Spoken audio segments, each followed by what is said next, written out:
আমরা যে বিছানায় ঘুমাই সেই বিছানায় সালাত আদায় করলে কি হবে, নাকি বিছানার উপর আলাদা কিছু বিছিয়ে তারপর সালাত আদায় করতে হবে? অনেক ধন্যবাদ। স্বাভাবিকভাবে আমরা যে বিছানায় ঘুমাই আসলে সেই বিছানায় সরাসরি নামাজ পড়তে কোনো নিষেধ নাই, যদি আপনার বিছানাটা পরিষ্কার থাকে, কোনো নাজাসাত বা মানে সেই রকম কোনো ময়লা আবর্জনা না থাকে, অথবা কোনো ধরনের অপবিত্রতার কোনো জিনিস না থাকে, তাহলে তো নামাজ পড়তে কোনো অসুবিধা নেই। কিন্তু স্বাভাবিকভাবে এটা সম্ভাবনা যেহেতু থাকে, অনেক সময় বাচ্চাদের পেশাব লেগে থাকতে পারে, অন্য কিছু লেগে থাকতে পারে, তো কাজেই অবশ্যই আমরা বিছানায় নামাজ না পড়ে অন্য একটা খালি জায়গায় নামাজ পড়াটা বেটার, সবচেয়ে বেশি। কিন্তু অনেক সময় আমাদের এই শহরে জীবনে, নাগরিক জীবনে কখনো কখনো এমন ফ্যামিলিও আছে যাদের ওই চকিটা বাদ দেওয়ার জায়গা থাকে না, এরকম আছে অনেক।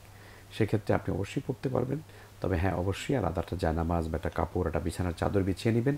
আর অবশ্যই নামাজ পড়ার আগে দেখে নেবেন যে আপনার যেই জায়গাটা নামাজ পড়ছেন সেখানে কোনো সুস্পষ্ট কোনো ময়লা আবর্জনা আছে কিনা, থাকলে পরিষ্কার করে নেবেন।